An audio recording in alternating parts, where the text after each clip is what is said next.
It's the Working Fans Podcast with Dave, and today I got a special guest, Mr. Number One, George South. George, how are you, sir? All right, buddy. Dave, thank you so much, man. I was going to let you keep on. I was enjoying that. No, thank you so much, man. I've had a great career and still at it, and I just can't wait till we all get to, get back up and get going again. But, man, I'm great. Thank you for having me. You know, George, it's funny. I always hear wrestlers will talk about this and guys will talk about the art of getting over. And you were in a lot of enhancement matches when I was younger. I was growing up. I grew up on the NWA Crockett territory and stuff. But I remember you. You got over. I know who you were. I know who Barry Horowitz was. I know these guys. Right. And what was the key to that, you think? Well, it sounds crazy nowadays, but I learned early on, Dave, just to, keep my mouth shut and listen. You hear that so much now, but really, of course, when I came along, it was just, of course, so much different. A lot of the older guys, they didn't want you in the business. I mean, back then it was nobody got in because they felt like you were going to take their spot. So I just really, I shared, I remember the first time I didn't know how to get in pro wrestling, and I called the Georgia Championship Wrestling in Atlanta, and Mad Dog Buzz Sawyer answered. Can you imagine that? I mean, Dave, I said hello, and he said, well, if you come in, I'll kill you. And, I mean, that was it. And so I hung the phone up and said, maybe there's another way I need to try this. But I really, of course, there was no cell phones, anything like that. We just, every now and then you could get a Bill Apter magazine, and they would have an address, in the back to some promoter, and we just mailed pictures. And I did that for years. I believe it or not, I never got one picture answered. In other words, nobody ever called me back. You can imagine that, Dave. But I wouldn't give up. I mean, I knew since I watched it as a kid that this is what I wanted to do, and I just knew there had to be some way. And then finally, I had met an old guy named Rusty Roberts who had wrestled for Mid-Atlantic a little bit, and he had an old gym. And I answered an ad. It was like a Rocky movie. I answered a little, 3-line ad in the newspaper, and the rest is history. I mean, I went in, and they beat the crap out of me for 2 days. And I said, I ain't never going back. I hate this. And for some reason, I went back, but what I learned early on, Dave, is you can't make no money by yourself. And what I mean by that is nobody in pro wrestling has ever made any money by themselves. There has to be two people. And early on, I just learned that if I'm going to choose pro wrestling, I'm going to do whatever they ask me to do the best that I can. And believe me, a lot of those matches, I remember Arn Anderson brought me over to a guy one time, and he said, George, we need you to do us a favor. He said, but George, it should be the other way around. He said, the guy should be doing you a favor. That was it. I teach that in my school. If you just keep your mouth shut and listen and just do what they ask you to do. Yeah. I mean, I emptied Dusty Rhodes' trash in his office here in Charlotte for years just so he'd see my face. And finally he got tired of me and said, here, come here, we'll put you in a match. I mean, everybody thinks that even when I wrote my book that there was a success secret. No, it was just being too hard-headed, to take no for an answer. And then the word of mouth got out, I like working for Georgia Championship Wrestling, and I tell my students that if you just be quiet, you ain't got to tell nobody who you are. They'll find out who you are. And I still, I still love it. I'm still one of the biggest marks in the world, Dave. I laugh sometimes on the internet when you see a wrestler say, oh, you shouldn't ask another wrestler for pictures. And I always laugh at that. Are you crazy? I mean, these are my heroes, And you know what? As you get older, Dave, that's when you really, that's when I'm really thankful that I have the pictures and those memories. When you're young and you just try to make a lot of money, you don't think that one day you're going to be able to look back and hope that you got, something to remember some of these great guys by. No, absolutely true. And I like what you said about taking Dusty's trash and just to get in front of his face every day. Like, we're doing a podcast and we ask everybody for interviews. And I had a gentleman recently ask me if he was going to do the interview, and then he found out he needed to get improved by a PR department. And he said, if you don't want the contact info, I understand. I'm like, no, send me the info. Like, I'll email, I'll message everybody. I'm just nice about it. Be nice, but don't be afraid to get your face out there, and get work. That's right. Yeah. That's right. Well, Dave, one of my everybody asks me all the time, what are you most proud of? I mean, was it, we know your relationship with the Lord and all that, but in wrestling, what is the most thing you're proud of? Is it wrestling Ric Flair? Is it wrestling Lou Thesz? And you know what I tell him I'm most proud of, Dave? Yeah. Every time that Dusty Rhodes gave me work, whether it was one TV that week or 7 days at the Great American Bash, Dave, I would always call him on Monday morning at the office, and I would tell him thank you. Sure. And he got so tired of that he wouldn't even take my calls. I mean, I'd have to leave a message with the secretary. But now that, of course, we don't have Dusty and I'm getting a little older, I'm so thankful that I did that. Because it wasn't just show. I was very appreciative of what he did. There's 100 million guys in pro wrestling, but he could have booked anybody. But what's so special about, I think, my career, Dave, is most of my shows and the TVs and the appearances, I wasn't even supposed to be there. I mean, I built a career on filling in for guys. And so I'm able to look back and I learned early on that, wrestlers are not the smartest tool in the shed, and a lot of them mess up. And when they mess up, the way our business is, somebody's got to fill that spot.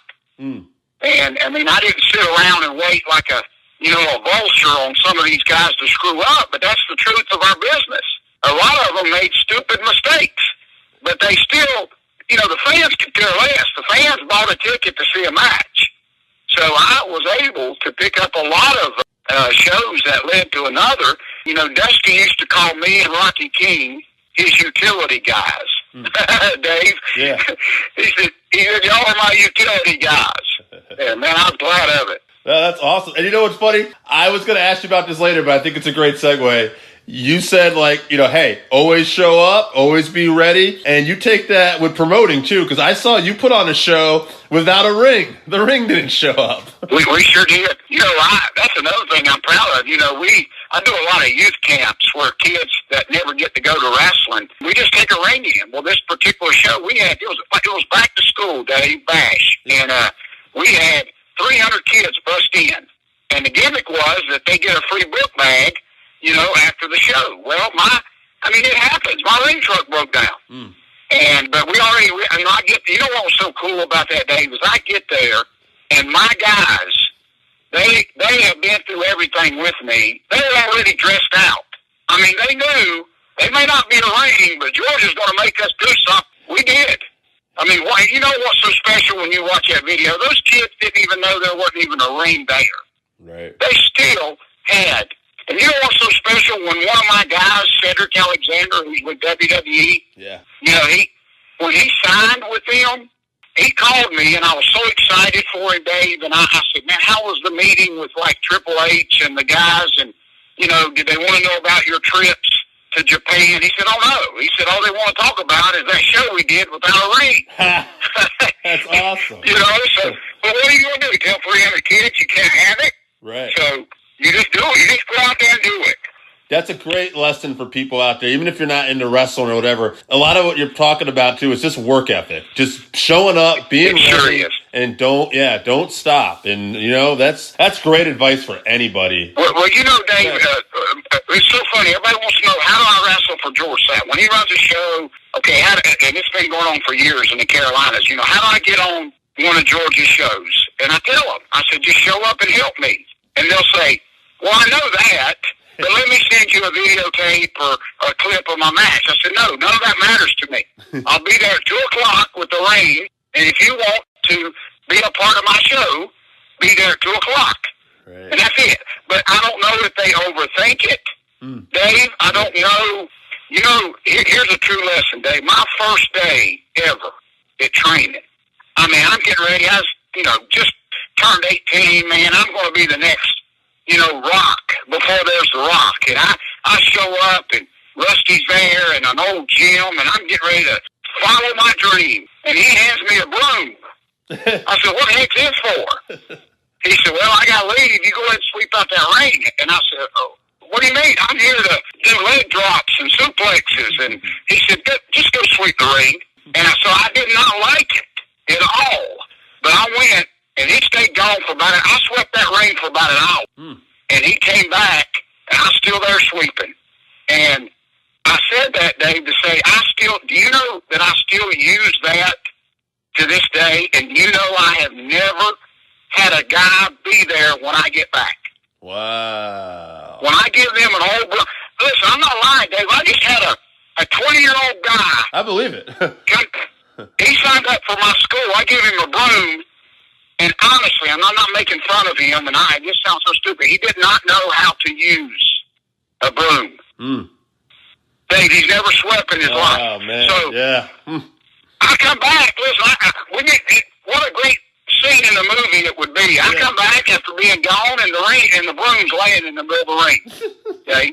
I'm thinking, this works too good to be true. Right. But they don't want, I learned more with a broom than any video of yours from Japan. Really. If you ain't going to sweep my ring out, I don't want you. I mean, you may not find that in the wrestling almanac, but brother, if you ain't going to sweep my broom, I ain't got no sweep my ring. I ain't got no use for you. That's a great lesson, man, because I know, before, I own a little business delivering bread, but before that, I used to manage a grocery store, and I used to tell, younger people to work for me all the time, I'll take great effort any day. If you apply yourself and you're going to give me 100% effort, I'll take that 9 times out of 10 any day of the week. Amen, buddy. I tell these kids, your attitude means more to me than your ability. I mean, they'll stand there, and it's like they're trying to sell me a car. They'll tell me that they can stand on their head, they can do these dives out of the ring, and none of that matters to me. It don't, because if that attitude, that's what counts to me. So, and I try to teach it. All I want to do, Dave, my first month in the business, I met an old wrestler named Ron Starr. Yes. And he's passed away now, but man, I loved him, and I don't know why he liked me, but he told me one time, he said, all you can do is leave pro wrestling better than you found it.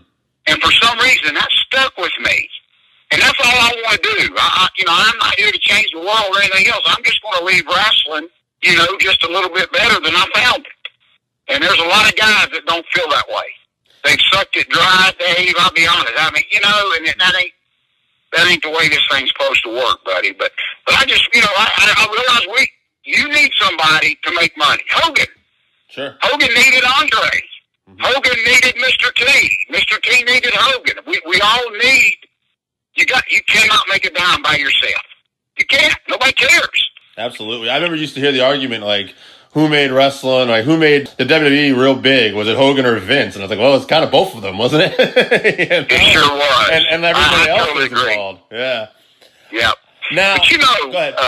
Go ahead. I'm sorry, Dave. I'll shut up. No, it's fine. I've enjoyed this. I was going to ask you you seem to really love training. Do you prefer training over wrestling? Is it just totally different? What's your preference on that? Well, I just want to be in a wrestling ring. I know that sounds crazy, Dave, but I'll be 60 years old soon, and I've spent, 43 years of that being in a wrestling ring, and I just want to be in it. Now, I know a big crowd is important or whatever, but whether I'm wrestling, I tell my students all the time, I'll stop my training right in the middle of it and look around at them. And I got all these young kids, 19, 20, 25 years old, and they got all these depressed looks on their face. And, I stop training and say, listen, I'm getting ready to go home. I mean, I'm 60 years old. I can't be the most exciting guy in this ring right now, And so whether it's training or still performing, man, but there's still no feeling like it when it works. Like if you put me out there with Ricky Morton of the Rock and Roll Express, and it's that old, it's just simple. I'm the bad guy, and he's the good guy. Yeah. And to get those, it's still pretty cool, Dave, to control those people You know, when they don't even know that you're controlling them, and I make them sit up, I make them yell, I make them boo, I make them cry, and I'm doing that, and they don't even realize I'm doing it. Yeah. And that, the mystique of our business is there's still no greater feeling in the world. And of course, you know, the bad guy gets beat. Everybody asks me all the time, what's wrong with wrestling? I said, well, I know when I was a fan and when I was brought in, I could sit down with a bag of popcorn and figure out, you know, who the bad guy was and who the good guy was. Mm. And right now, that's kind of hard. Yeah. You know, you shouldn't have to have a college education to go to a wrestling match, right? Dave. Yeah. And I'm sitting there thinking, okay, who am I supposed to boo here? I mean, who's the good guy? You know, the whole object of being a good baby face is you're supposed to look weak, you know, but it's crazy because I see these baby faces that are like Terminators, you know, they don't want to sell nothing. They don't even want to go to a knee. And I'm thinking, I don't even understand this, you know? You know what's funny? And I know my job. I've just always knew, you know, my job was to go out there and do what I could to make Ric Flair or Arn Anderson or any of those guys, you know, look like $1 million. And it's lasted. I mean, it's funny because, you know, I just went down to the NWA, Dave, right before this virus hit. I was going to ask you about that. Yeah, go ahead and talk about that. I'm interested. Oh, buddy, Dave, it was the greatest thing in the world because it had been probably 35 years since I was in that kind of setting, you know, with the studio and the fans. But you know what's funny? What brought back a lot of memories, when I first walked in that TV studio, Dave, how cold it is. In other words, they have to keep it freezing because those cameras will overheat. So I had forgot the Techwood Drives and the TBSs, you know, how cold those studios were. But, you know, nobody told me my finish. Nobody told me. That's what I loved about that NWA. I knew I was wrestling Colby Corina, who I loved to death. Mm-hmm. But I knew before I left Charlotte that I was going to put him over, Dave. I knew it. I mean, that's how it was going to go.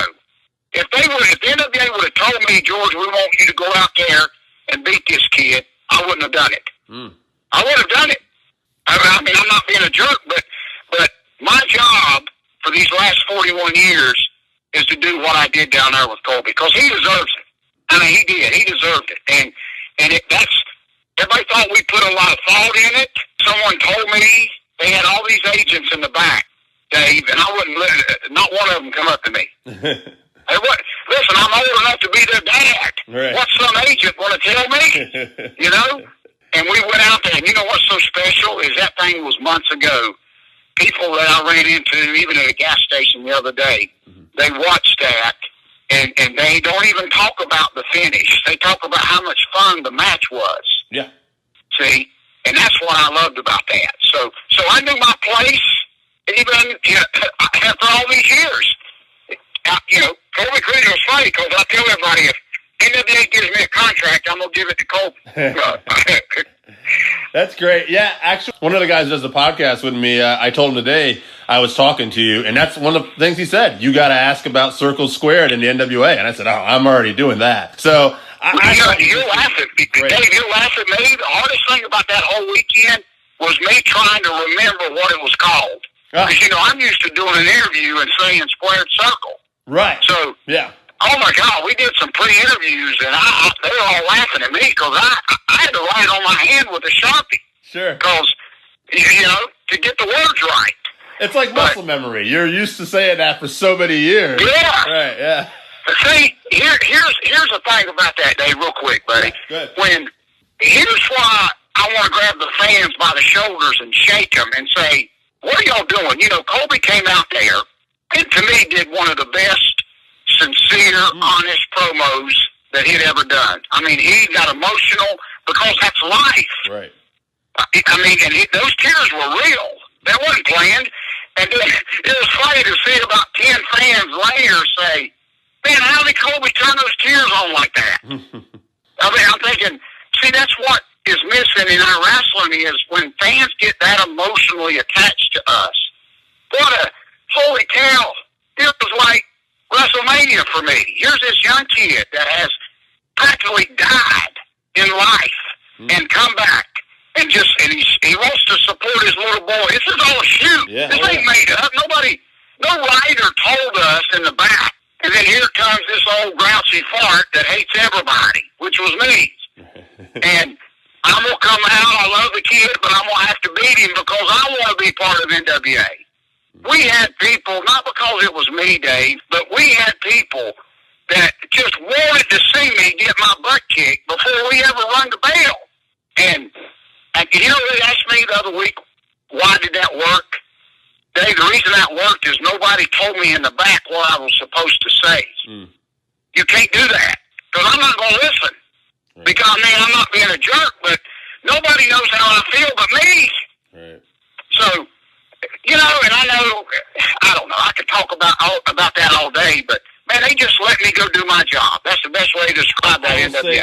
I will say that about that promotion, too, since they brought back NWA. One of the things I've noticed is the authenticity of it. Like, Tim Storm, the stuff you did with Kobe, even Nick Aldis, their champ.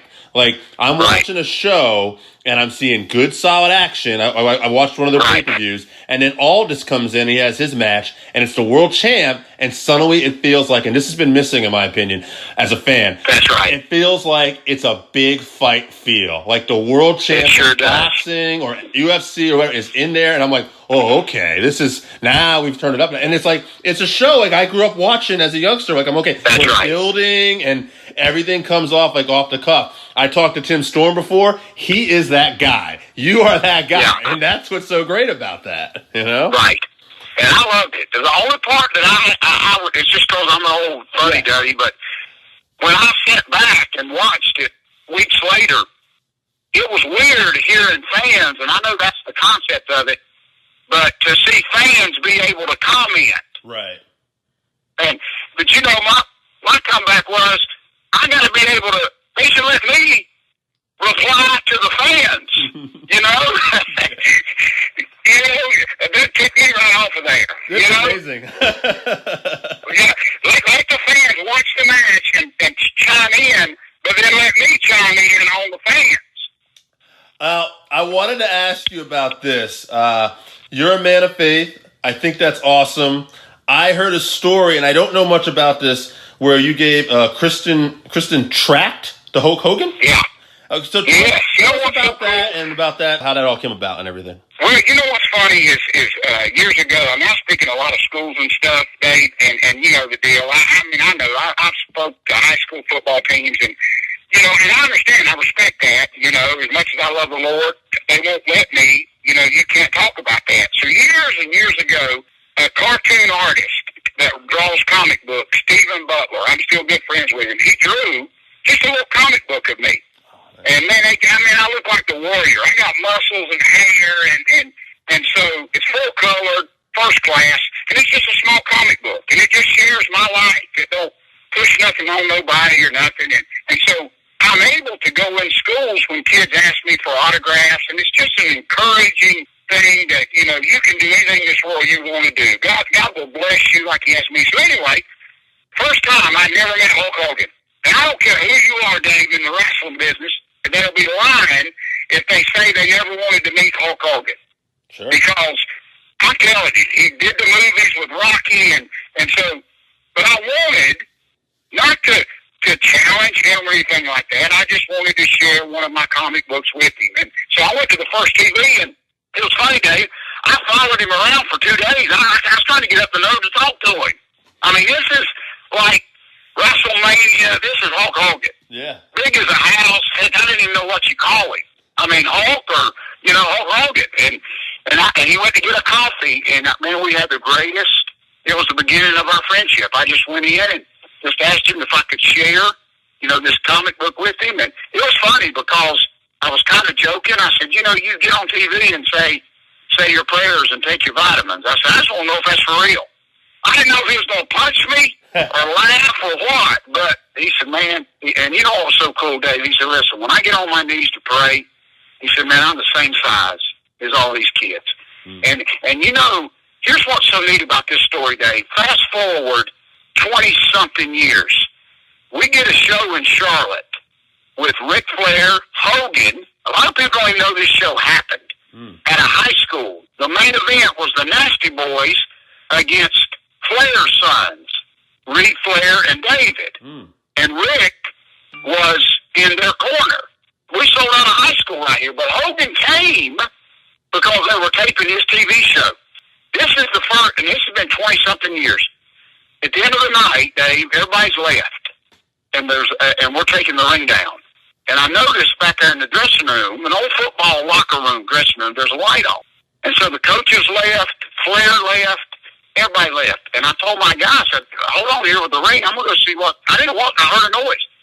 I go back there, Dave, and Hulk Hogan had been there since like 9 a.m. that morning, just taking pictures with people. Wow. Not making a dime, just because he was still there at 11:30 because some of the athletic director people and some of the coaches and the teachers wanted a picture with him. And so you know what I did? I got right in line, Dave. That's awesome. But, you know, there was no cameras. Every wrestler on that card had already left. See, and that's all I built my business, I mean, my career on is what I see how people are. And he didn't have to do that. No. Dave, I'm marked out for that. I was just, you know, I respected that so much. He stayed. We had the ring loaded before he left. So everybody that wanted a picture with him would get a picture with him. I put it in my book. I mean, the picture of that night that was like the coolest thing. Yeah. Dave, you'll love this. I had just bought a $40 referee shirt for my shows. And Hogan was going to special referee that main event with the Nasty Boys. So they asked me, did I have a ref shirt? I said, sure. For Hogan, yeah. I sent it over to Hogan's dressing room. They brought it back with the sleeves cut out of it. But, I mean, why have a $40 shirt? But anyway, he autographed it for me, and I took it home. But, that's great. You know, it was kind of cool. They brought it back. So here, Hogan said thank you, and the sleeves were cut out of it. So, hey, I got to tell you, just to bring it back here, what you said earlier, there's Hulk Hogan early in the morning, all day signing autographs. No one's around. He's just doing it for the love. And you got people that can't even sweep the broom or want to hang out for like. Ain't that amazing? It is. Listen, this ain't brain surgery, what we're talking about. You know why people have lasted. There's a reason Hogan is still around. Yeah. It's just like the Boogie Woogie man, Jimmy Valiant, who just, I think, turned 76 years old. And here in the Carolinas, he's still, now he'll do a special referee or a manager. But right before this virus hit, Dave, he showed me his book, his date book. Now, he's 76 years old, been in the business decades, and he's still booked every weekend. Now, what a testament to, he doesn't force his way on people. They call him, you know, to book him. And that's all I want out of my career, man. I just want people to still want to be around me at that age, Dave. But ain't that something that, like I let some of these young wrestlers sometimes, can they come and just say hey to a little kid or something, and they look at me like it was the dumbest thing in the world I could ask.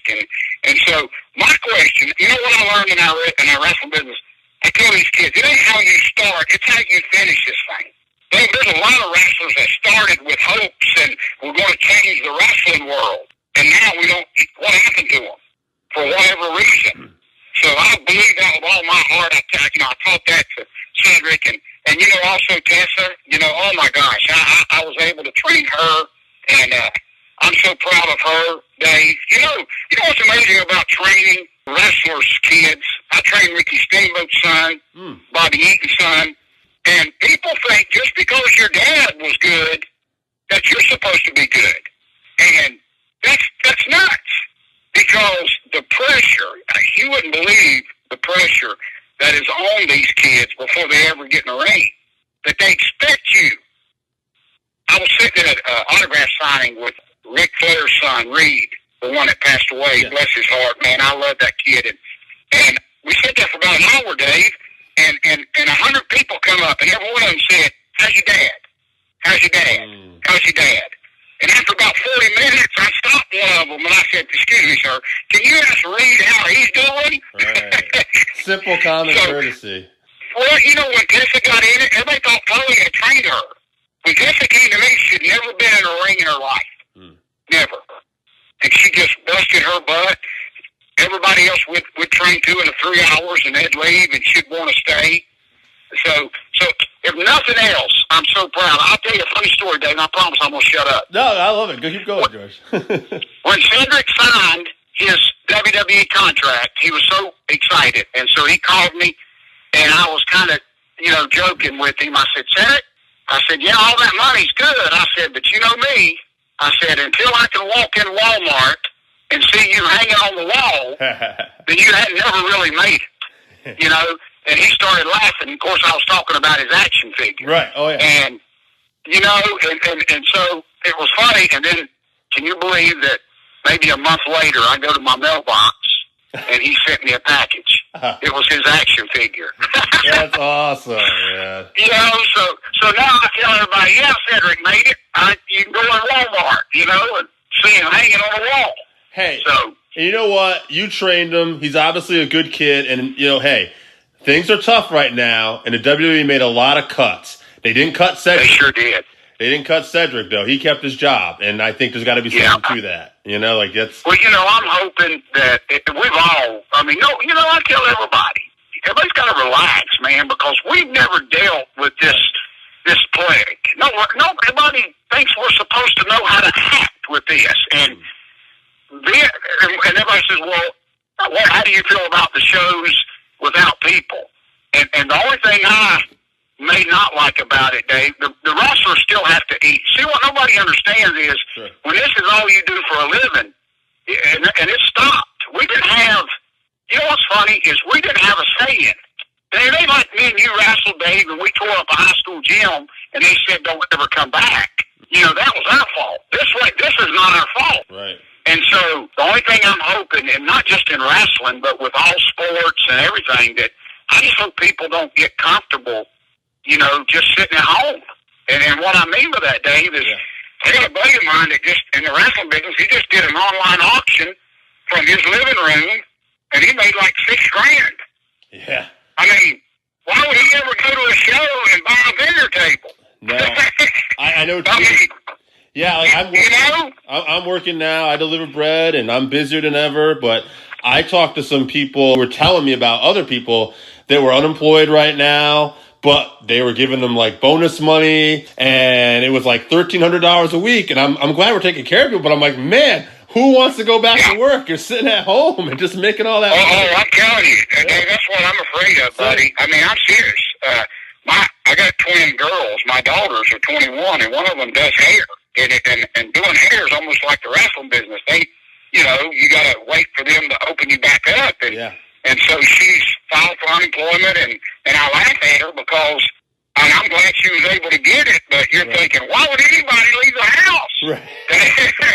You don't have to deal with people. Yeah. My buddy in the wrestling business, he'll never deal with another promoter. He'll just sit at home in his pajamas with his phone and do online auctions. And I'm there, but I don't think that's a good thing, so we'll see. I know, it's a tough call for anybody, but, I'm glad the wrestlers are still getting to work, and nobody knows how to handle this. We will know maybe next time, if something comes along like this, but we've never, when it first happened, man, I thought, we'll be shut.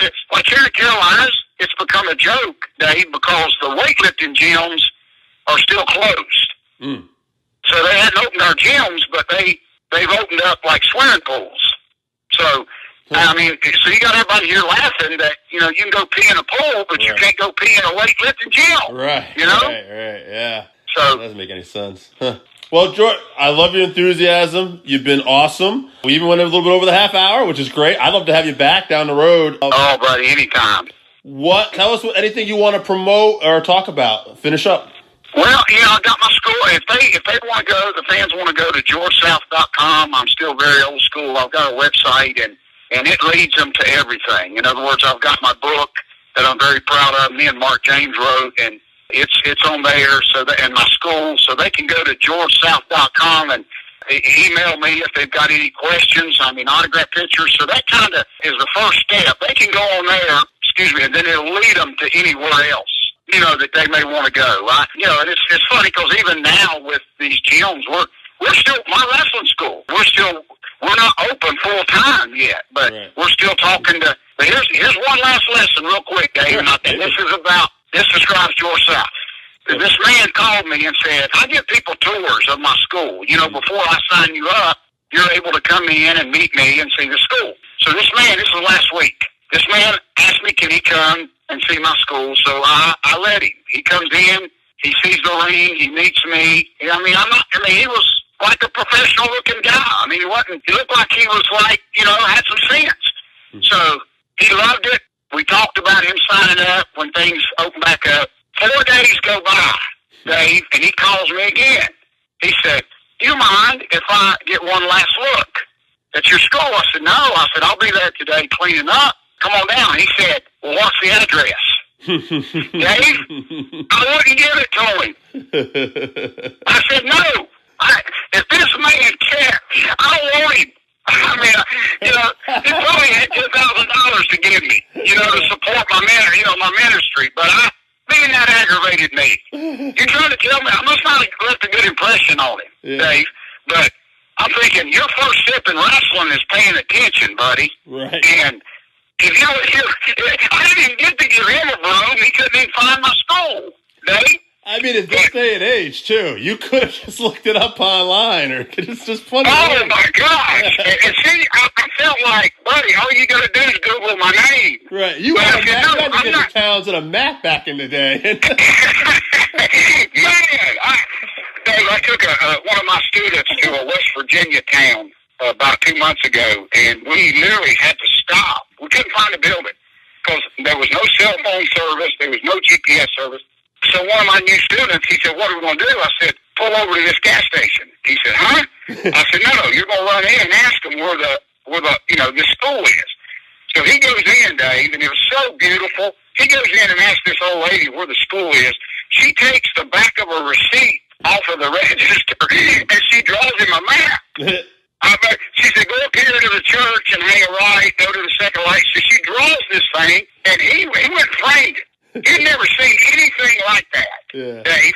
And so that was like I told him that was our GPS, you know, back in the day, buddy. But he showed everybody. He thought that was like the greatest thing in the world. that she wrote it on the back of her receipt, man. That's how we used to have to find the towns, buddy. But anyway, I appreciate your time, Dave. I get excited. And George, I wanted to ask you, I actually forgot. I wanted to ask you, are you involved with a podcast, too?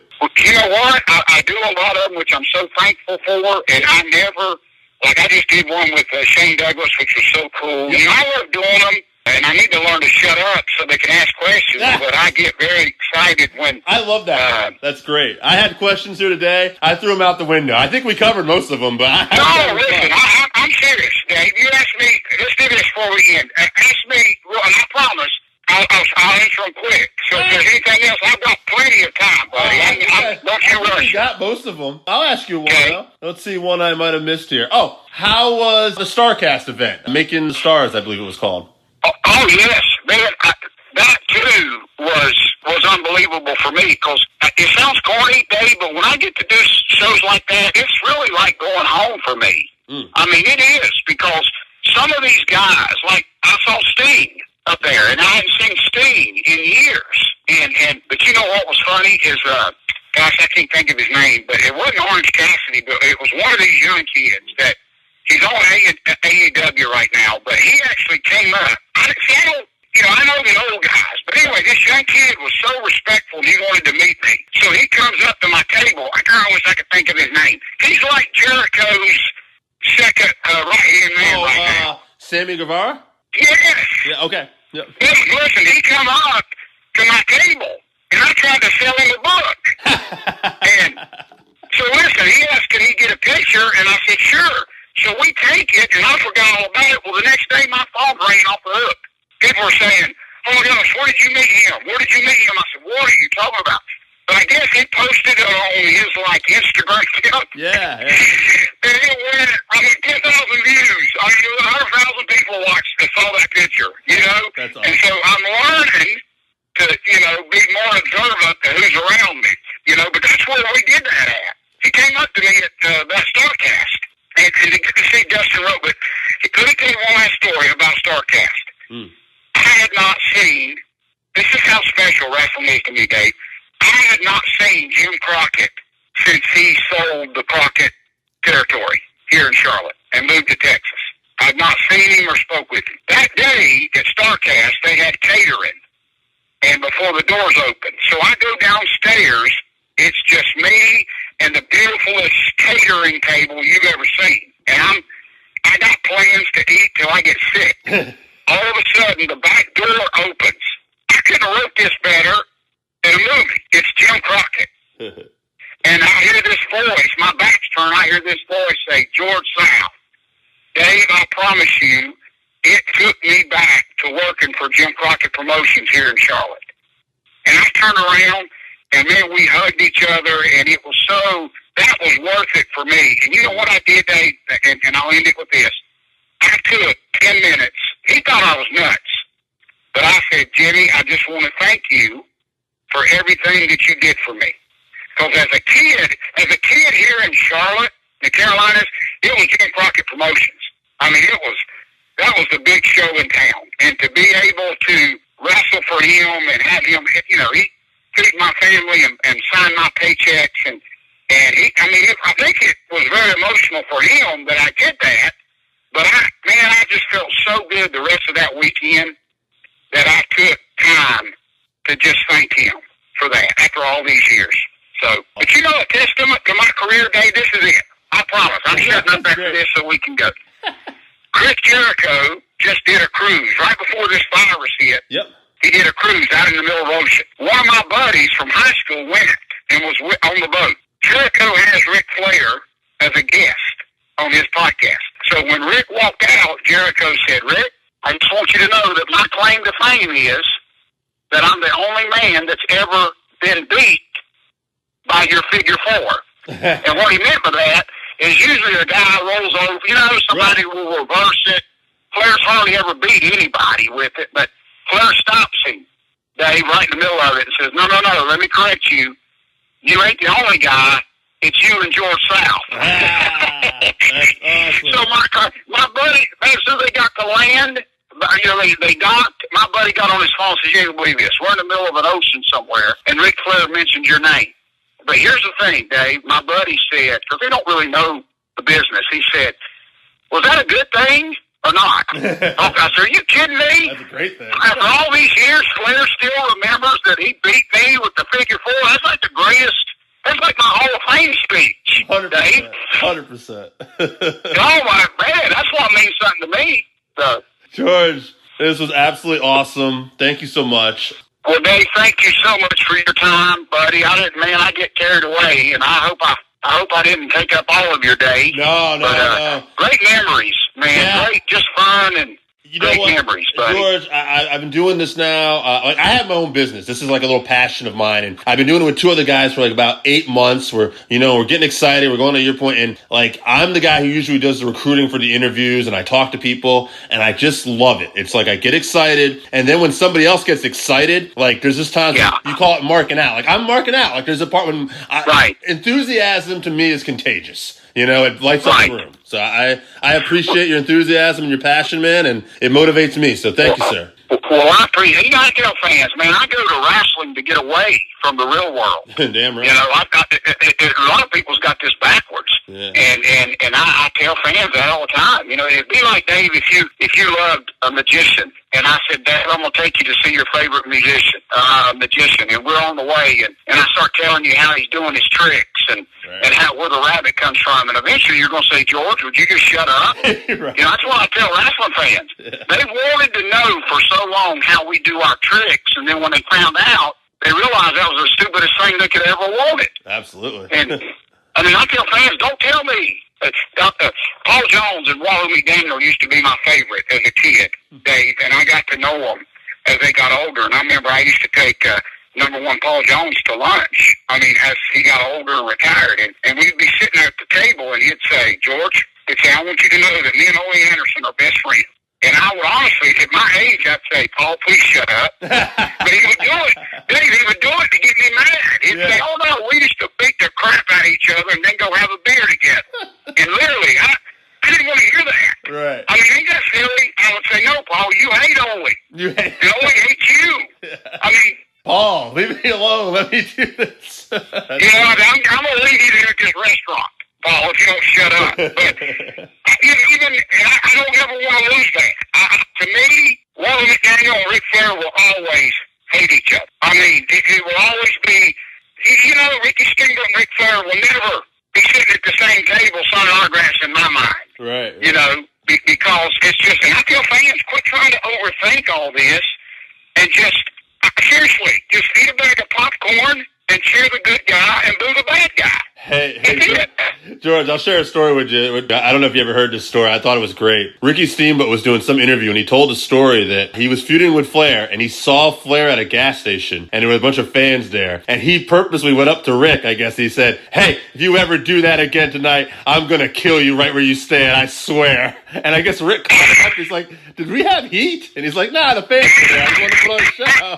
I thought that was the greatest thing. I'm like, oh, I love it. I never heard that. I love that. Yeah, oh my gosh. Yeah, I think it might be on the WWE Network. One of those things. I saw it and I thought, oh man, what a treat for those fans who were there. Well, Dave, do you know before Ivan Koloff passed away that we did him and Bruno Sammartini, where we were all at this down in Florida, some big wrestling reunion, and Bruno was there. And Ivan has so much respect for Bruno, but Ivan called me over to his table. He said, would you take this picture and get Bruno to sign it? And I said, dang, Ivan. I said, they didn't even, the people they didn't even open the doors yet. What do you mean? I don't mind. But Ivan still would not break kayfabe, Dave. Right. In other words, he said, no, I don't want people to see me. No, I don't want the boys to see me talking to Bruno. And I got goosebumps, Dave, about that. As much as Ivan loves him, and of course later on in the green room they got to, hug and all that. But and I thought, man, that is just so neat that even at their age, Ivan still, just want fans to see him talking to Bruno. Yeah. And then I thought, man, that's like the if you tried to tell me right now how that wizard in the Wizard of Oz did his tricks, I'd hang up. Right. I tell people, I run kids off from my grandbaby's swimming pool because they'll be trying to tell them there's no Santa. I'm thinking, shut up and let my grandbabies be kids for a while. Sure, yeah, so, absolutely. But just keep that enthusiasm, Dave. I mean, pro wrestling to me is the greatest, honestly, the greatest thing. And where else in the world can I got to meet my heroes. I got to know them. It's just unbelievable but you got to keep that mystique about it. You really do. And what was it? About 4 years ago, Lucha Underground, somebody had snuck the results for the upcoming season on the internet. And all the fans were just dying to look at it. And I'm thinking, how stupid is a wrestling fan that would want to know a whole year's worth of results and then sit around and watch the results? That just doesn't make sense to me, buddy.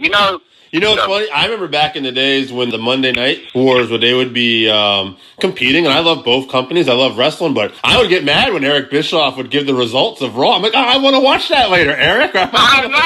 I'm like, come on. You sound just like me. I'm thinking, no, you're just be quiet. Yeah, I'm not a spoiler fan. We No. Yeah. But Dave, there's some fans that will. I swear they'll pay $10 to get the results on some website, and then they'll pay $100 for the pay-per-view. Right. I mean, you know what? They already got the results, but they'll still buy the pay-per-view. That's all confusing to me. I mean, wait a minute, you got this back. See, our job, and I'll end this. Our job is the reason I got hooked as a kid is I really thought that Wahoo needed me. In other words, when Ole and Gene was beating him up, I would go buy a ticket and sit ringside because I just knew in my little mind that Wahoo was going to need me, to win this match. And that's why I think if fans could, but right now, wrestlers just got to smarten up and realize, our job ain't to go out there and act like we don't need the people. We do need the people. And I don't know if you could even get it back like that, but I'm sure going to try. But It's just, man, we're not here to save the world. I'll say it again. We're just here to help those fans forget about the rough day that they've had, and then they'll come back next week. It's just that simple. Absolutely. So, all right, well, buddy, we done saved the world. Between me and you. I'm ready to do it, man. Thank you so much. Well, listen, thank you for your time, my friend, okay? You as well. Have a great day, George. You too, buddy. Thank you. Bye. Bye-bye. Working Fans Podcast. Cool. Yep. All right, here we go. Coming down 3, 2.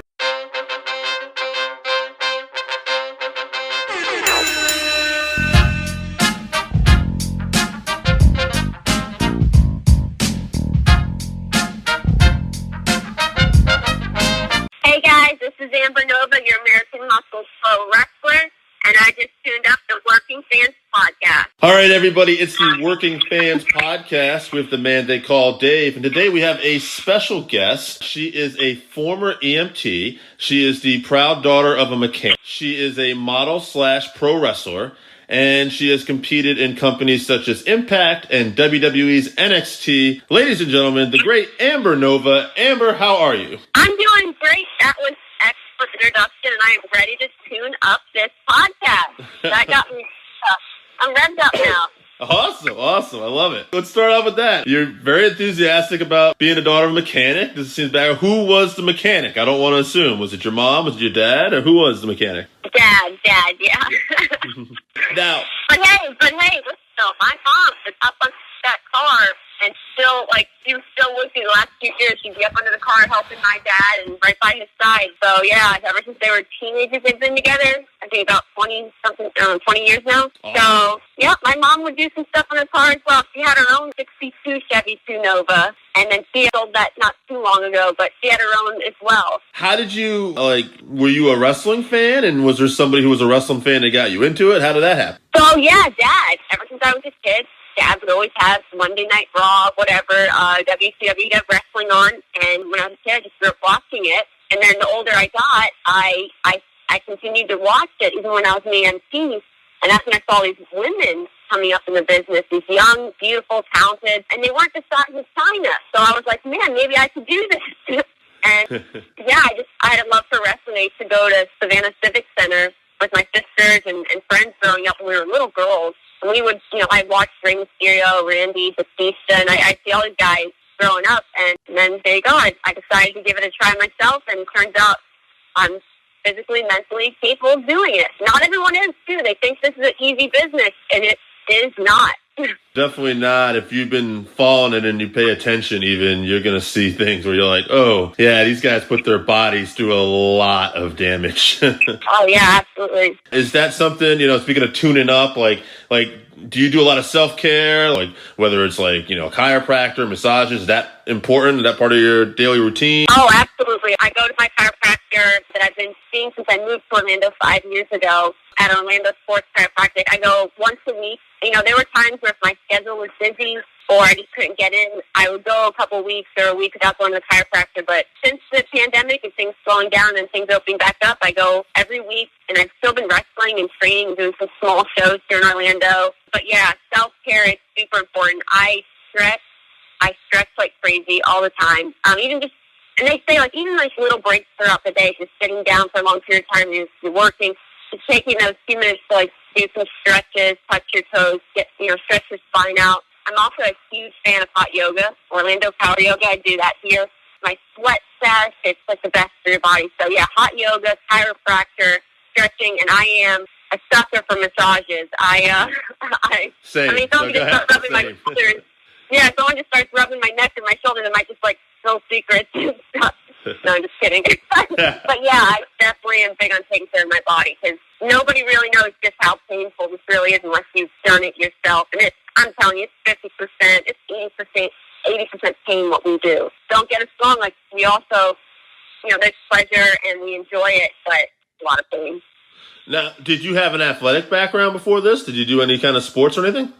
So yeah, growing up, I did volleyball, when I was in middle school. I did county cheerleading squad as well around that time. And then my freshman year of high school, I made varsity cheerleading. And it was a nice accomplishment. I was the only other freshman to make varsity with the tryout. And I liked it. I stuck with it a bit, but I didn't the drama that came along with some of it, and I guess I just was on a different path. So I didn't stick with cheerleading too long. I ended up leaving that.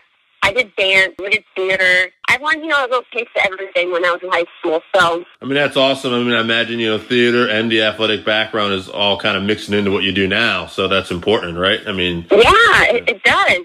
It's definitely helpful having done a few of those things. So yeah, but I wasn't like a gymnast or like a serious competitor athlete growing up. I've just been gifted with a healthy body and genetics. Good parents. So, what would you describe as the hardest part of being a pro wrestler? Is it the promos or is it the damage you take?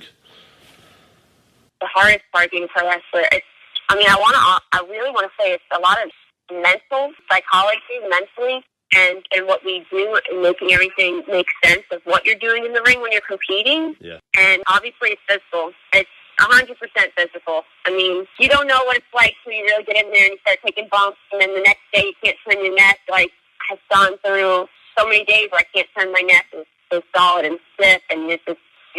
But why I say it's mental is because once you're physically feeling that pain, then it's all mental to push through it. Like, how bad do you want this? Because you don't make money at this for quite some time until you really can prove yourself. And the more you invest in yourself, the more other people are going to invest in you. And today, I see these wrestling schools today. I see a lot of these young guys coming in, and they think it's so easy. And I don't know, I guess I've seen a lot of young people complain here and there, but it's like, then you look at them and you go, well, how often are you in the gym? How often are you sacrificing time to make yourself appear and be a superstar? These guys dedicated their bodies in the gym and everything to look and be who they are. So I tell you, today it's not like it was for the guys coming up, 20 years ago, 30 years ago, because I've been able to learn from some of the greatest. Like, Hector Guerrero was just at my dojo, and I got to go out to dinner with him and his wife, Penny, and we talked. And this is not the first time I've gotten to train with Hector a few times. And that man is just full of so much wisdom. And when he talks and he smiles and talks about memories, it's like, man, like him and his brother Eddie, it's like the time for them when it came up with wrestling, like, it's a different world then, the time. I mean, it just sounds great. And then you watch it compared to now, it's so different. But yeah, just learning the evolution of where I am today with women's wrestling and just in wrestling in general compared to where they were. Yeah, it definitely seems like there's a mindset that's different. Like, I think I was hearing someone debate this, like, you would not see, like, Bret Hart was so concerned about his character and how he was going to be portrayed, and there was this big creative thing. Whereas, like, nowadays, like, I think they were saying, like, that would probably never happen. It would just be like, Vince or whoever's in charge was like, well, that's your finish, and that's it. And they'd be like, okay, no problem. Where it's like, like, it just seems like there was a lot more concerned about the character aspect back in the day, at least. I can see what you mean by that, protecting your identity. Sure. And protecting just your overall brand. Every wrestler out there, let's just say every superstar, they're building a brand for themselves. I'm my own brand. I want to say unique and individual compared to some other women that I separate myself from, and I have those qualities that are just so different and unique. And then these guys coming up, they're building their own brand, and they have that superstar quality to protect. So I see what you mean about that, yeah. Who was involved in your initial training when you were breaking in? I contacted the Team Vision Dojo, I believe, in wrestling school 5 years ago when I moved to Orlando. And, I've had the help of so many people out of that school. The most recent in the last few years is like Eva Lee, Loki. Lindsay Dorado was one of the first 5 years ago that was at my dojo helping train me before he got picked up to WWE. He's an elite house party. I mean, just a ton of people I've gotten to work with out of that dojo. And then I got to branch off from there to other places. So yeah, that's where I started. Now, how is working with Loki? He seems very professional and very all business and everything that like I've ever seen with him. Yes, I really like his style, and I've gotten to just grapple around with him in the ring, and I love that. Just shooting on each other, kind of grappling, so we can get, so we can grab our holds, and that really just helps with his technique in wrestling. And he's great to work with. He really is. And then I've also learned from the older guys, like I was mentioning, Hector Guerrero, Scott Hall, Larry Zbyszko, a bunch of guys. And I've gotten to learn so many different types of styles, from old school to new style, that I can incorporate little pieces and created Amber Nova. Absolutely. No, I mean, that's right. You're trying to incorporate a little bit of everything and make this one style your own. I see that. That's awesome. You ended up at Impact Wrestling at one point. How did that happen, and how was your stay at Impact? Yeah, so a lot of people think I was signed, and I wasn't signed to Impact. I was just paid for appearances. I did a few of my very first TV matches there with Allie, who's now in AEW, and a few other women. Sienna, Sue Young, Haya Valkyrie, Rosemary. And that was my first TV experiences then. I was pretty new. I'd only been in business, I think, 2 years. I'd been doing matches for, I think, a year and a half. And Impact Wrestling was doing this TV tapings at Universal. They haven't been in Orlando for a few years now since then.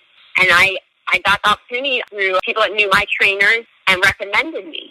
And all because I proved myself and my hard work and training, they recommended me. And, I got to work with Gail Kim. She was my agent, and she's wonderful. And it was amazing. It was a really good experience. And from there, I worked for NXT. I've had 2 matches with them. Last year alone, I wrestled in 3 different countries. I went to London last June, then South Africa, and then Panama in 6 months' time. And I was just really, things are picking up. I was doing good with my international travel, and that was supposed to happen again this year. Unfortunately, the pandemic has slowed a few things down, but I'm just going to keep working hard for our TV contract. Do you love to travel? I do. It's a little scary, It's like, wow, I'm going all over the place, but it's exciting.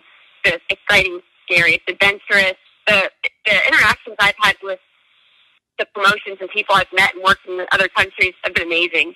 The hospitality alone that they served me in South Africa, Panama, it's just really great. I've had good experiences. No, that's awesome. And I would think, that's the thing you hear some people struggle with is the travel. So if you embrace that and love that, I would think that would give you a leg up over some people.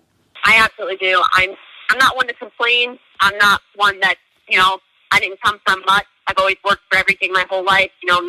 Like I said, the daughter of mechanics. My mom had 5 kids all around the same time, so we had to share everything. We weren't just spoiled or didn't come from money. So getting to have worked so hard up to this point where I'm making this money and I'm doing everything that I've wanted to do, set for myself, I'm proud. Obviously, I want to be signed to the big TV company and consistent with them, but if I can do this traveling on my own without them, then I think I'm doing a pretty damn good job of it so far. And both companies are basically operating out of Florida right now, both major companies. So, I guess that's one thing with the pandemic. If you did get signed, there probably wouldn't be a lot of travel right away. You could, maybe get an opportunity and then, hopefully though, a couple months down the road, everything will be back to normal at some point, hopefully. Yeah, we all hope for that and we say that, but I don't think the world after this year will ever go back to normal. I feel like change did happen for the better. Like, the world needed to be a cleaner place. Like, I've always been a really clean person. I already had hand sanitizer, in my car for when I left the gas station right away. Like, I've always been really clean, but maybe the world needed just, this step and then other things would happen. But, yeah, I don't know. I'm kind of wondering, so when things open back up and WWE and WWE was traveling and doing their events again, it's going to be social distancing, are people still wearing masks, or is everyone crowded together like they used to be? And then are people going to feel comfortable being crowded like that like they used to without masks on? It's so crazy. I don't know. Yeah, that's a lot of questions, right? If you get a vaccine. It's going to take a lot of time. I was thinking, even if you have a vaccine, are we going to be probably wearing bracelets and stuff to show that we have a vaccine before we go out? I don't know. It's going to be a different world. Oh, wow. Yeah. Now, you're a model as well. Is it hard? Maybe not now, or maybe it is. I don't know. Is it hard to balance the two? Was it? Is it easier now? During the pandemic and during the shutdown, I'm a brand influencer, a brand ambassador for certain clothing companies, sportswear, and other things. And I wasn't able to do any shoots because you weren't able to go out. It was a shutdown. You weren't supposed to be out and about. A few weeks, in the month that the shutdown happened, I didn't do any photo shoots or things like that. And now I've actually had a little more time on my hands since I'm not traveling out of state and not wrestling shows as much, that I have been able to do more of my brand influencing and promotional stuff. So I've just been, I don't know, like everybody, just taking life as it is and working as hard as you can and doing what you can do and doing the best that you can do right now. And it's been going well, though. You seem like you really like to keep busy. Was that always the case? Yeah. Yes, I think I've always been a busybody. Like, when I was an EMT, I used to work 36-hour, 24-hour shifts with no sleep, just going and going. And I worked a lot, just liked it.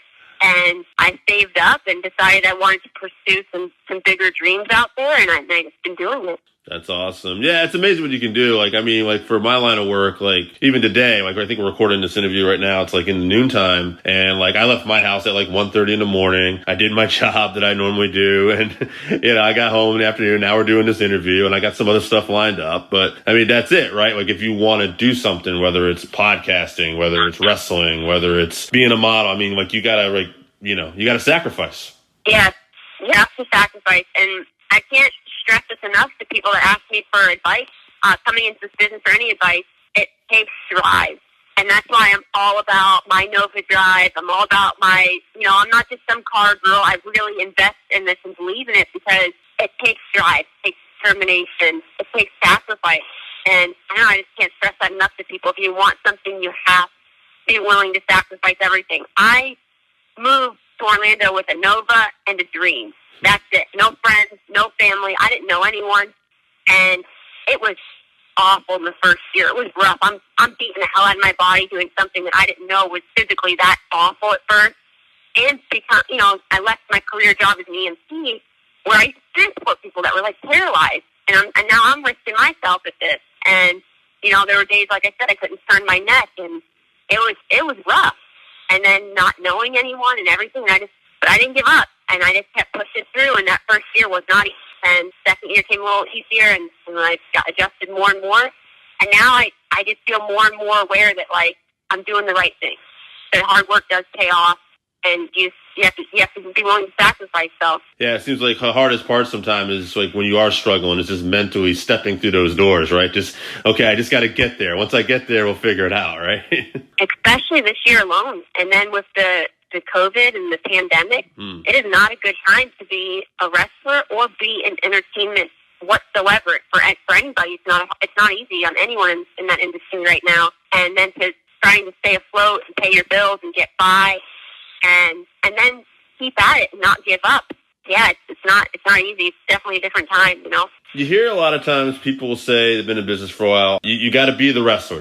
You're not playing wrestler. Be a wrestler. And I take that as like a mindset. So like when you're coming to the ring, is there like a certain mindset that you're in, and is there a certain way you prep yourself to get into that mindset? I agree with that 100%, and I think that is like more depth to that than people know. Like what I was mentioning about the young people, just younger people than me or whoever coming into the business thinking, oh, I can be a wrestler, it's easy, right? But then they don't see how much it really takes and the dedication. And yeah, you're not playing wrestler. Like my background, like I said, I've learned from Loki and my other trainers that are black belts, and I've learned from like styles of jiu-jitsu, and I want to learn actual submission moves. I want to actually know how to shoot, to really wrestle, a lot of people want to play this sport, but this is a real sport. Like when I get in the ring with girls that maybe don't know what they're doing as well, and they're starting to hurt me, and I need to protect myself,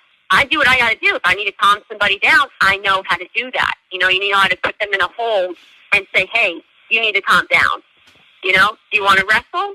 Do you want to entertain, or do you want to shoot on each other? And you have to be physically and mentally professional and capable of doing that. So that's where it's like, oh, you want to play the wrestler, or do you want to really be one? And that's where I respect people that really know that background of, the hatchet can wrestling, where it all originated from, and then became pro wrestling. So I really love that background of the hatchet can wrestling. I like training with Loki and people that really have a background in that, because I'm not trying to play a wrestler. I'm trying to actually be one. I'm a competitor in that ring. I want to be taken serious. And nowadays, there's so many wrestling shows, and there's so many people that are like, I'll be honest, they're not trained that well. And if I'm going to get in the ring with someone that's not trained that well, I'm not willing to break my neck or paralyze myself for anybody. And so I'm going to protect myself. I want to make sure that the person I'm working is going to be safe with me. If they're not, then I'm going to know how to calm them down and put that hold on them and make them realize, hey, do you want to entertain? Do you want to wrestle? No, I mean that is awesome. I love the way you explained that analogy too. You gotta be a badass. Yeah. Yeah. One of the guys, I watch MMA as well, and I used to do jiu-jitsu myself. And one of the guys that like I'm a big fan of is Josh Barnett. Because to me, like, he's an MMA fighter, but he's also a pro wrestler. And I've had guests on before, and we talk about this sometimes where, you know, I love MMA, but they don't always give the respect to pro wrestlers for being as tough as they are for the punishment. And it's a completely different animal. I understand that. But Josh Barnett is a guy that he has the catch-as-catch-ran background with Billy Robinson. He trains a lot of wrestlers like Shayna Baszler. And, you know, like, I know, like, I've seen interviews with him where he's talked about that companies he worked for, I think it was Strikeforce, that they try to put down, like, what was your background in fighting? And he put down pro wrestler. And they didn't appreciate that. They ended up putting something else, like brawler or something. And I thought to myself, like, that's such a great thing. Like, there's a guy who's, like, trying to push that. And I like that you have that same attitude that, you know, okay, you know. Yeah, pro wrestling. Right, go ahead. And it's, well, I agree with you. I don't mean to cut you off. Yeah, like I said, the Pakistan wrestling where, you know, it's all really originated from and then became pro wrestling. You know, it's not phony. We learn the same submission moves that they do in MMA. We learn a lot of other things, but we're also entertainment. Absolutely. And you know what? I was going to say, I want your opinion on this too. It's like what happened with Matt Hardy, I'm sure you heard the other night, where he took the fall and, you know, it looked like he was concussed. He hit his head on the concrete, right? Right.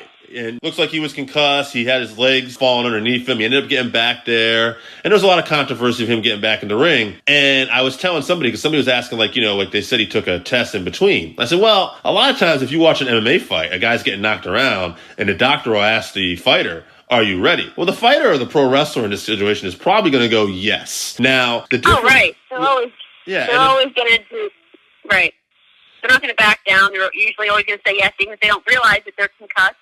And that's another thing, like the concussion, the things you put your body through, crazy.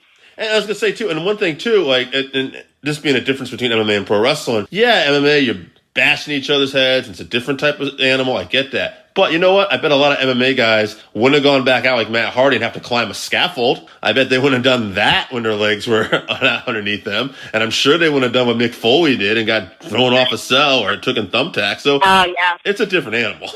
Yeah.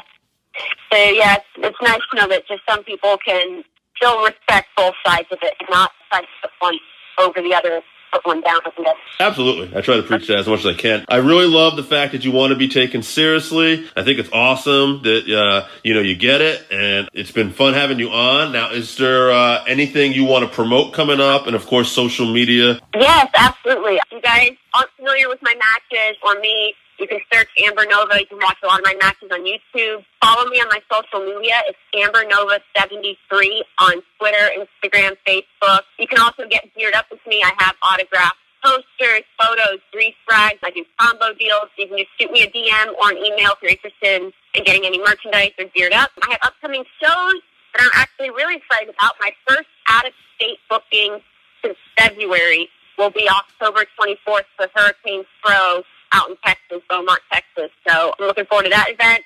I have some other events getting lined up. A new company, New Breed Entertainment. You can check them out on my Twitter. And that'll be November 7th. They got some big names that are lining up for that show as well. So finally starting to take some out-of-state bookings. Hoping to see you guys. And yeah, just keep on rocking in the free world. Awesome. All right, everybody. It's the Working Fans Podcast with the man they call Dave. And today we got a guy who's been successful at a couple things. He is a BJJ purple belt. He's been in the Pan Am Games. And he was also trained by Johnny Wrestling. And he's part of MLW's Team Filthy right now. The one, the only, Dominic Garrini. Dominic, how are you, sir? Doing good. Something? Oh, not doing bad, sir. Not doing bad. Thank you. You know, I was curious. You know, usually we kind of start off like the beginning with wrestling, but you had such an extensive BJJ background. How did you get into BJJ? So, jiu-jitsu is something I got into. I wrestled 2 years in high school. I was not a good wrestler in high school. I was pretty bad. Win-loss record, not very good. But I decided to stick around my old high school and help coach. My coach, Brian Dolph, was a former Olympian, and he had a lot of good connections for us. And I got to hang out with Henry 6 years ago before for the UFC fights, who is now retired, but he was the double champion in the UFC at 125, 165 pounds. And as a coach, I really wasn't doing much because I was going to college at the time. So I've been thinking about doing BJJ, and I, you know, for whatever reason, it got brought up when I was talking to Henry, and he kind of encouraged me to do it. So from there, I decided to kind of jump in the BJJ head on. When I first did it, it was mainly to fight MMA. But about, I would say, a year in, I found competitive jiu-jitsu tournaments and whatnot, and it kind of shifted my focus from wanting to be an MMA fighter into going to be a jiu-jitsu world champion for the most part. And that was kind of like my start in jiu-jitsu at that point. Henry Cejudo, that's an interesting name. Yeah, he's you gave all the credentials right there for the people who don't know. 2 weight class champion, UFC, gold medalist Olympian. Do you think he could make the transition to pro wrestling? Do you think that's on his radar at all? I do think it's on his radar because he actually had a WWE trap before he decided to go into MMA. He was a guy that WWE kind of had really courted, and there's always this rumor that Vince McMahon was one of his Mighty Mouse character for like 40 years, and one of the guys that they had really thought to take a guy like that character was Cejudo. So I think that, you see him on AEW, and currently he is retired from the UFC, so I think he's a guy that has been so successful at everything he does that more than anything, I think Cejudo, once he gets so successful at stuff, just gets bored with it. So I think he's bored with MMA at this point, so I could definitely see him trying to come pro wrestling back. Now you make the transition from BJJ to pro wrestling. I see that Johnny Gargano and Candice LeRae helped train you. How did that go? Were there other people involved? What was your training like for the pro wrestling side? So when I decided to make the transition over from BJJ to pro wrestling, I kind of learned through my time in jiu-jitsu to take your time, to really find what you feel is the best and train for those people. I, searched schools in my area, and really it came down to a no-brainer to go train with Johnny and Candice, and also train with Absolute Intense Wrestling, who is probably the top independent wrestling promotion in Ohio. So, Johnny has a background and speaks for herself, and so does Candice. So from there, I started training, and then, I ended up meeting AW promoters, Chris Ryan, a.k.a. Chandler Biggins, and John Thorne. And those would be the other 2 guys that were really essential in my training. Like, Johnny and Candice definitely did everything in ring, but, John and Chandler really, really, do such a great job of teaching me and the other kids, the business side of pro wrestling, finding bookings, getting yourself booked, how to really play yourself to promotion, character work, all that stuff. They were so key and essential in that. So I'd be remiss if I didn't mention them. And then throughout my journey, I've kind of got many people I consider like secondary trainers or people who really helped me out a lot. Hot Sauce Tracy Williams is a guy that helped me out immensely. We kind of bonded right off the rip when I met him at AIW, and he kind of took me under his wing. And we had a number of matches, and he's always a guy that I've looked to for advice. And then over the last, year and a half, Eric Stevens has been a very big help to me. And, it's full circle, and now we're teammates in MLW. But, Eric was a guy that I watched growing up in Ring of Honor. So for him to come back last year and us to create the relationship we did, it's been really awesome. Now, my producer Joe was telling me, he really liked the way, and it's not a shot at Evolve, but he really liked the way you were brought out in MLW. And I was thinking about this before I asked you about this. I want to ask you, Court seems to really, at least as a fan, it seems like he really loves the MMA and combat sports as well. Do you think the way Court presents you, given the fact that, it seems like he's a fan of that stuff, that he's able to present you and have a better mindset about your character and who you are? A little bit. Gabe Polsky, who got me into Evolve when I was in Evolve, obviously I had a much different bringing to Evolve as, the Stokely Hansel bodyguard character, and then kind of transitioning into this fighter type character. I would never say anything bad about Gabe, because Gabe's, been doing promoting now for 20 plus years, ECW, Ring of Honor, Evolve, Dragon USA, all the great stuff that he's done. And, he's for the most part, Gabe is really a big revolutionary force in the grappling aspect of American independent wrestling, pushing guys like Davey Richards, pushing guys like Kyle O'Reilly, really pushing that early Evolve style too. So I don't know if it was just that Gabe didn't necessarily get what he wanted out of me, but also I think at the time, with Matt Riddle coming on so strong and Evolve, it was probably rough to try to present almost 2 similar characters if they weren't in a team together per se. Whereas when I came in MLW, I got the chance to work with not only Court, who's a massive, martial arts fan and mixed martial arts fan for that matter.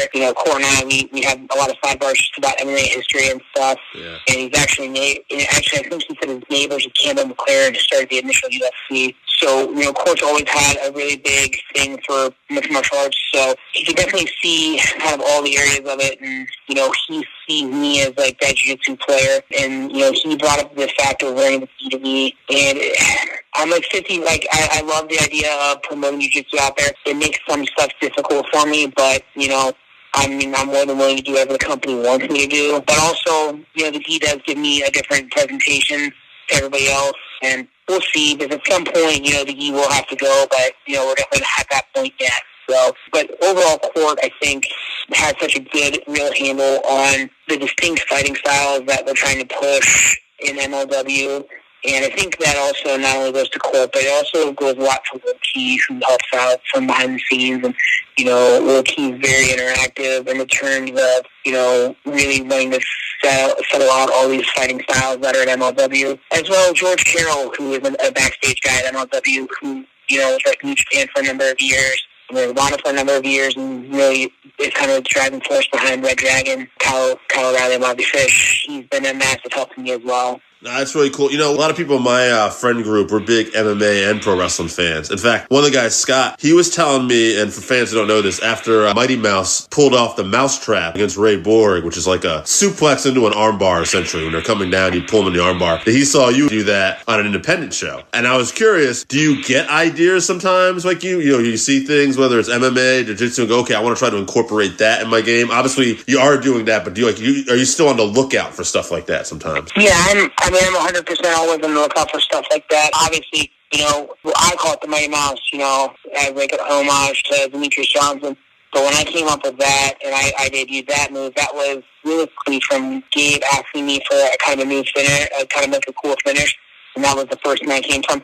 So yeah, if I see anything really cool, like an MMA type fight, I really try to incorporate it, especially from the grappling side. I'm always watching the ADCC and Jiu-Jitsu highlights to see what can I take from, the grappling aspect and bring it in, and really just try to find, anything that makes me different. I would argue to many people that I'm definitely not the most polished professional wrestler, but what makes me different and what makes me unique is just that I'm not a polished professional wrestler. I have that little bit of edge, the edge that looks like I'm a fighter, that looks like maybe he doesn't know what he's doing, but that's because if he messes this up, he's just going to grab a limb and he's going to snap it off. Absolutely. I think there's something to that. As a wrestling fan, I've been a wrestling fan for like 40-something years, and I would say I've really begun to enjoy the wrestlers who maybe aren't as polished sometimes. I like it to be a little clunky. Like it looks, I want to suspend disbelief. I like it when it's not too smooth, I guess. For sure. Do you study, whether it was for BJJ or whether pro wrestling, obviously for different reasons, but do you ever study tapes? Do you ever look back at old footage? Is that part of the process?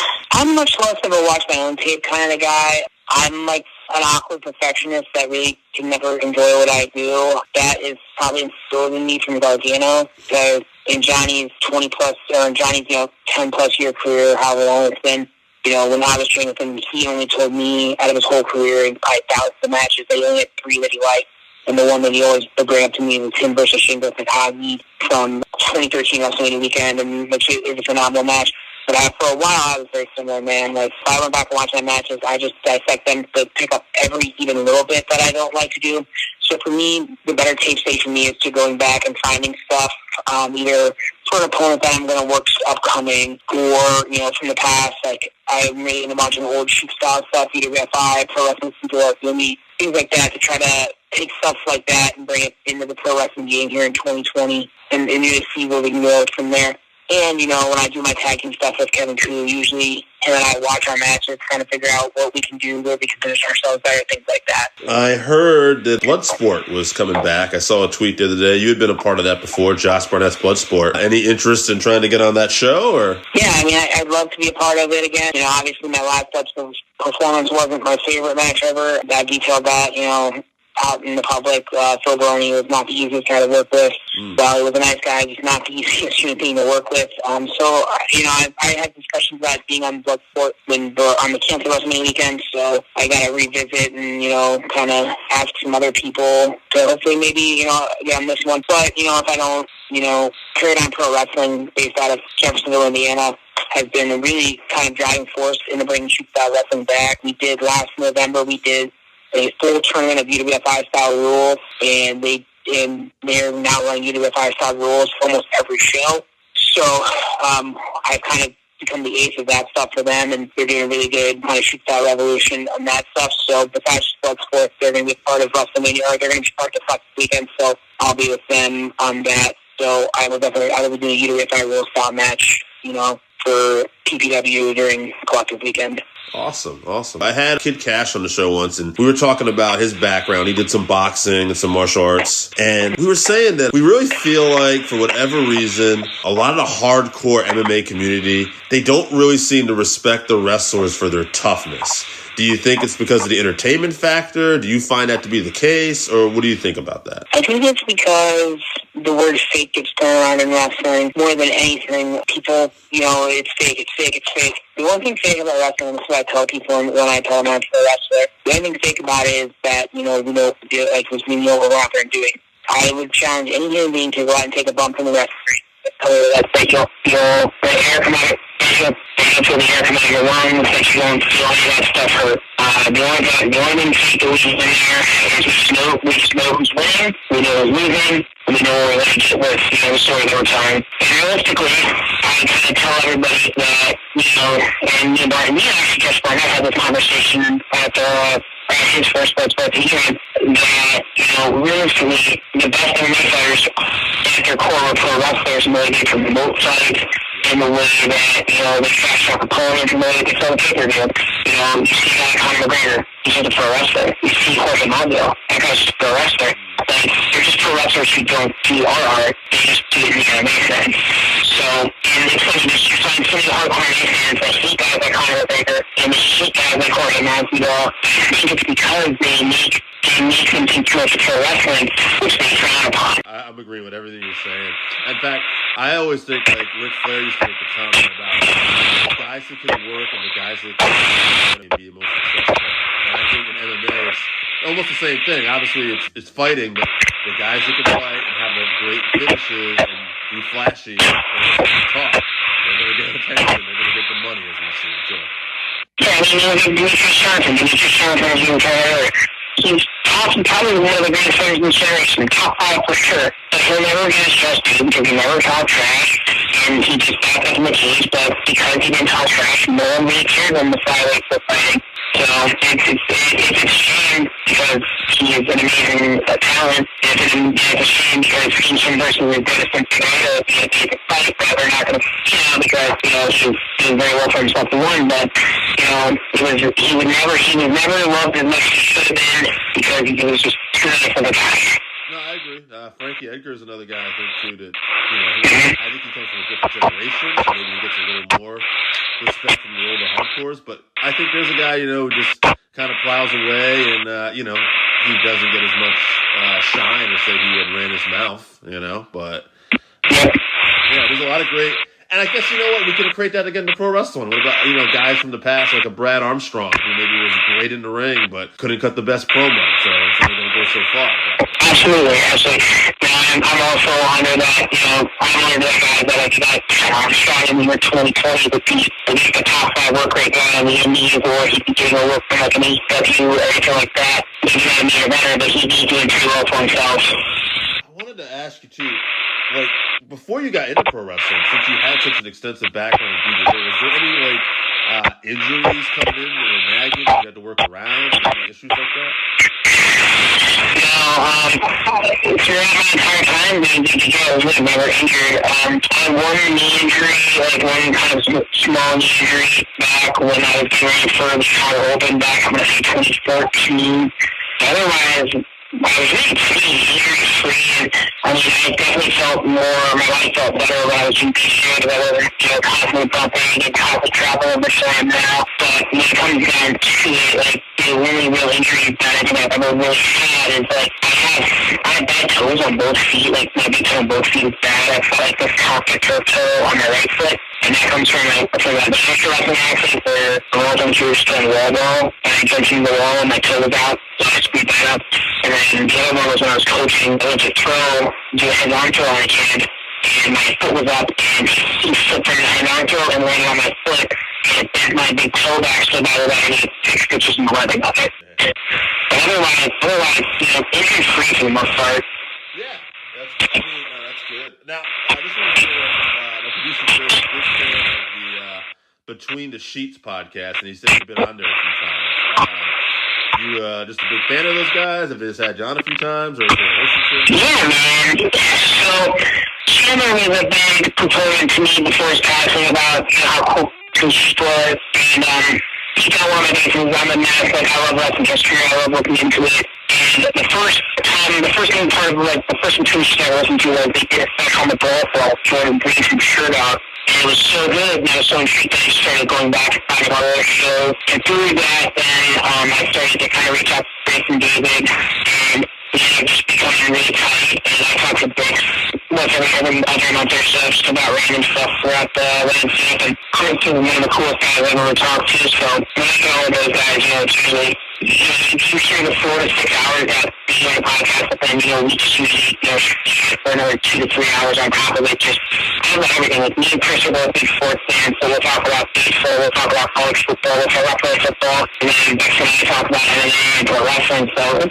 those are just two of the best guys. If you have a long commute and you want to burn 6 hours, because it's probably one of the most intriguing podcasts you can do, especially if you're into wrestling, mixed martial arts for free. That's awesome. Now, what's it like working with Filthy Tom? It seems like he's one time dog we're barking. he's not Filthy Tom's one of the cool guys, and if you told me when I started pro wrestling, I was going to become, really the friends with Tom Waller, I would have told you were crazy. But we brought Tom into AEW on my recommendation, and then we finished season 5. I took my from the airport, and it was just like 2 peas in a pod right away. So he was one of the big driving factors behind how WWE works so much. And from there, we just kind of all went broken ground. But Tom and I talk daily. We talk about MMA, we talk pro wrestling, we talk about MLW, we talk about Filthy, all that stuff. So he's just one of the coolest guys. Very eccentric, but honestly the best guy. Actually, just before we started talking, I just saw a thing that looks like Mauro Ranallo is possibly parting ways with WWE, and I thought, man, how cool would it be to have his voice, given all his boxing, MMA experience, pro wrestling experience, like an MLW. I hope if he ends up leaving, I think he'd be a great fit with you guys. Yeah, I think so too. I think Core would look at that for sure. Obviously, when I first came to the company, we had Rich McKee and Tony Giovanni. Now we have, pretty good team, Tunisia, Kirsch, and Rich, but, bringing Mario would be great as well. Oh, yeah. Now, there's rumors MLW, well, not really rumors. They did a teaser. They're coming back in the fall. They are working on locations, I understand. Anything you can tell us about that? Well, they did kind of say we are going to we're going to be taping here. I believe in October. They just reached out to us. I don't want to put out any other information, but MLW should be back hopefully mid-October is our hope. That's so great to hear. We're big fans of MLW. Yo, is there, we'll wrap this up. Is there anything else you want to promote or talk about right now and where people can find you? Yeah, for social media, you guys can find me at E3DC. That's on Twitter and Instagram. I do have one shirt available through the MLW shop. There's also a Team Focus shirt available through the MLW shop, so check those out. And then my merchandise itself is available at e3.bigcartel.com. So if you guys want to look at my merch, I've got shirts, hats, stickers, stickers, all the good stuff on there. So just check that out, guys, and hopefully we can talk to them sometime. Awesome. Dom, thank you so much for taking time out to talk. I appreciate it. You're a cool guy. I'm a super big fan of MMA and pro wrestling, so I've been trying to get some MMA stuff on this pod for a while. So thanks for coming in and giving me some of that, man. I appreciate it. Yeah, you as well, man. Thanks. Bye. All right, so that wraps us up for this week. Thank you again for listening to the Working Fans Podcast. So as always, you can find us on Twitter at FansWorking. Our Facebook page is Working Fans Wrestling Pod. We have email where you can reach out to us and let us know what you think also. That's workingfanswrestlingpod@gmail.com. Follow us on Instagram, workingfanswrestling_pod. And then as always, please continue to listen to us on Anchor.fm, Google Podcasts, Spotify, Breaker, Overcast, Pocket Cast, Radio Public, all your major platforms. If you're following us on Apple Podcasts, which we are also on now, and YouTube, please make sure you subscribe and give us a 5-star rating. It helps us bring you these podcasts where we get to talk to you and talk with you every week.